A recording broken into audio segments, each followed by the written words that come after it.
Welcome back to our channel. ఈరోజు నేనైతే దొడ్డుబొడ్డు కారం చేస్తున్నా. దొడ్డుబొడ్డు కారం కావాల్సిన ఐటమ్స్: మినపప్పు, పచ్చిమిరపకాయలు, 2 ఉల్లిగడ్డలు, ఒక 4-5 ఎల్లిపాయ రెబ్బలు, 2 కరివేపాకు రెబ్బలు. టమాటాలు వేసుకొని అవసరం లేదు, కానీ కొంచెం కారం తక్కువైతే టేస్ట్ వస్తుంది. టమాటాలన్నీ వేస్తున్నా. ఇప్పుడు ఎలా రెడీ చేసుకోవాలో చూపిస్తాను. ముట్టించిపోయి మీద అయితే ఒక చిన్న బొగన్ పెట్టినా.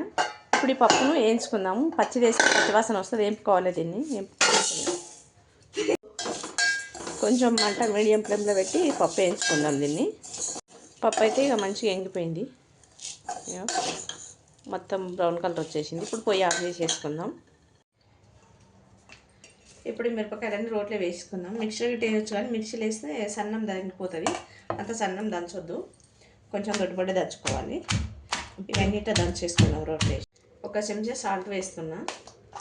సరే, మిరపకాయలు ఉప్పు వేయకుండా దంచుకుంటే చేదు వచ్చేస్తుంది కారము, అందుకే ఇండగిటే వేసుకోవాలి. సరిపోకపోతే మళ్ళీ తర్వాత కారం చేసేటప్పుడు కారం దగ్గర వేసుకోవాలి. ఇట్లా దంచుకోవాలి. ఇంత దొడ్డుబొడ్డు అంటే ఇంత మాత్రం, ఇంకా మెత్తగా దంచుకోవద్దు, బాగుండదు. ఇట్లా దంచుకోవాలి దొడ్డుబొడ్డు కారానికి. ఇప్పుడు తీసి పెట్టేసుకుందాం.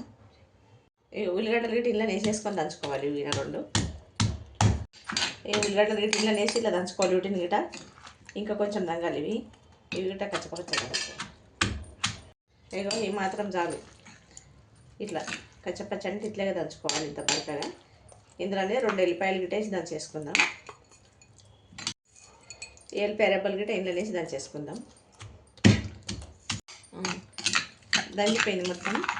ఇట్లా బరకగా దంచుకోవాలి. తీసి పక్కన పెట్టేసుకుందాం. ఇట్లా ఈ మాత్రం దంచుకోవాలి. ఇంకా మెత్తగా దంచొద్దు. మెత్తగా దంచితే కమ్మగా ఉండదు కారము. టమాటా గిట్ల దంచుకోవాలి. ఇది కోసేయాలి వస్తున్నా. ఇవి గిట్ల వేసి దంచుకుందాం. ఇట్లా మెత్తగా అవసరం లేదు. టమాటా గిట్ట ఇట్లా దంచుకోవాలి.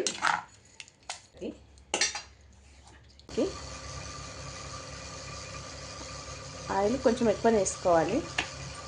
ఇది మన జీలకర్ర ఆవాలు గిట్ట వేసుకుందాం. జీలకర్ర ఆవాలు గిట్ట ఎంగిపోయినాయి. ఇవరకు దంచి పెట్టుకున్నాం కదా మిరపకాయలు, ఉల్లిగడ్డ, ఎల్లిపాయలు.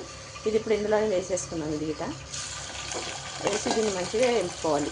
ఆయిల్లో వేసి దీన్ని ఇట్లా మంచిగా నీట్గా కలిపేసుకోవాలి. కారం అంతా ఆయిల్లో ఉడికిపోవాలి, మంచిగా మగ్గాలి, మారాలి. ఇది థిక్ గ్రీన్ రావాలి. ఇది లైట్ గ్రీన్ కనిపిస్తుంది కదా మిరపకాయలు.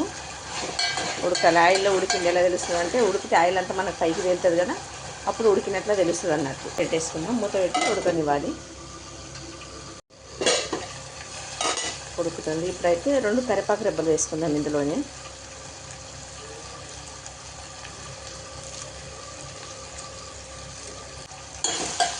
పెట్టేసుకోవాలి. మూత పెడితే తొందరగా ఉడుకుతుంది. పసుపు వేసుకుందాం. ఇప్పుడు పసుపు, అలాగే ఇంకా కొంచెం సాల్ట్ దంచేటప్పుడు వేసినా కదా, ఇప్పుడు కొంచెం వేస్తున్నా. కలిపేసి మూత పెట్టేసుకున్నాం. ఉడకని మినపప్పు వేయించి పెట్టేసుకున్నాం కదా. ఇగో నీళ్ళలో వేసి పెట్టేసిన.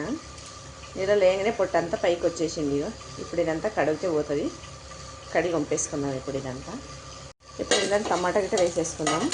ఉడికిపోయిందా కారం అయితే మంచిగా. ఇగో ఇందులోనే ఇదివరకు టమాటా గిట్ట దంచి పెట్టేసుకున్నాం కదా, ఈ టమాటా గిట్ట ఇందులో వేసేసుకుందాము. ఇంకొక 2 నిమిషాల పాటు మంచిగా కలిపేసుకొని